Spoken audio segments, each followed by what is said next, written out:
Hi. On February 16th, we learned that Alexei Navalny had been murdered by Putin's men. And I'm going to read a speech he made to the court before he was sent to the Gulag in 2023, and then give a few comments on it. Everyone in Russia knows that someone who seeks justice in court is completely defenseless. Nevertheless, every opportunity must be used to speak out. And speaking now to an audience of 18 people, 7 of whom put on black masks on their heads that cover their faces, I want to not only explain why I continue to fight that unscrupulous evil that calls itself the state power of the Russian Federation, but also urge you to do it together with me. The question of how to act is the main question of mankind. After all, everything around us is so complicated and so incomprehensible. People have run off their feet in search of a formula for doing the right thing, looking for something to rely on when making a decision. I really like the wording of our compatriot, Dr. Philology, Professor Yuji Mikhailovich Lotman. Speaking to students, he once said, "Man is always in an unanticipated situation. And here he has 2 legs, conscience and intellect." This is a very wise idea, I think, and a person must lean on both of these legs. Relying only on conscience is intuitively correct. But abstract morality, which does not consider human nature and the real world, will degenerate into either stupidity or atrocity, as has happened more than once.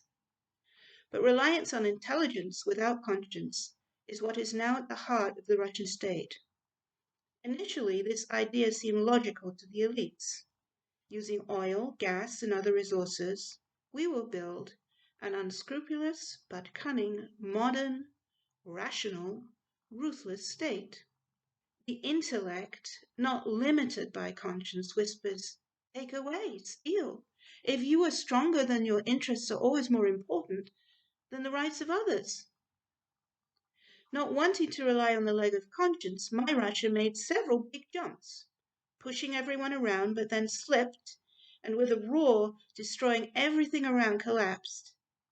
And now she is floundering in a pool of either mud or blood, with broken bones, with a poor, robbed population, and tens of thousands of those who died in the most stupid and senseless war of the 21st century lie around. I love Russia. My intellect tells me that it is better to live in a free and prosperous country than in a corrupt and impoverished one. My conscience says that there will be no justice in such a court, either for me or for anyone else. A country without a fair trial will never be prosperous. You have a single God-given life. And what have you decided to spend it on? To put on robes on your shoulders and these black masks on your head and protect those who are robbing you? To help someone who is 10 palaces build an 11th? In order for a new person to come into the world, 2 people must agree in advance that they will make some kind of sacrifice. A new person will have to give birth in pain and then spend sleepless nights with him. And in the same way, in order for a new, free, rich country to be born, it must have parents, those who want it. Who is waiting for her, and who is ready to make some sacrifices for the sake of her birth, knowing she's worth it? I just remember, a person has 2 legs, conscience and intellect. And when you get tired of slipping on this power, hurting your forehead and future, when you finally understand that the rejection of conscience will eventually lead to the disappearance of the intellect, then perhaps you will stand on those 2 legs on which a person should stand. And together we can bring the beautiful Russia of the future closer. So I'm going to make a few comments on this speech. First of all, I think that with Ukraine, it's really important not to have an attitude of moral relativism to say, I don't know. I could, well, it depends. Um, I think there is a right and a wrong in this case. And I think when one looks at history, looking at people like, say, Winston Churchill, Stalin, who incidentally starved to death 16 million Ukrainians, but one can see that it's individuals that form history. They start things off. Then other individuals join them to make social movement. It isn't just started by something called the economy or, some system. It started by individuals, just like we all are individuals. And Navalny highlights that Russia is a complete and total dictatorship at this point. He also leads us to thinking of Ukraine, which is a much freer democracy. Some people might point out that there has been corruption there, that there probably still is. I'm aware of that. It's a freer democracy, though. America is a democracy to quite an extent. And it's very important, I think it's in American interest to really support Ukraine.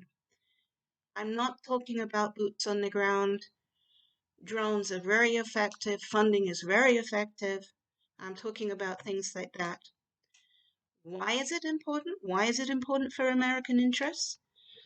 Because, first of all, America has always had a link with Europe. A couple of 100 years ago, people came from England, from other European countries, started the country. And the Constitution, in fact, was built on the British Constitution. Here's some personal details. So I was born in Montreal, and my father was German, my mother English. I grew up in England.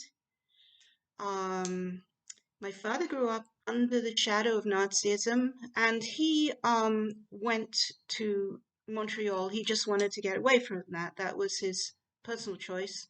He was able to get to Canada when he was 24. Also been influenced, I spent 7 years in the Czech Republic.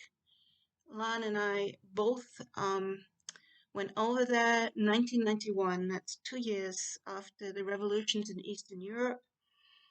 A feeling of immense euphoria there, a very fluid society changing to democracy gradually. And it was very wonderful to see all the systems change. And I'd like to see that in a free Ukraine. Thank you.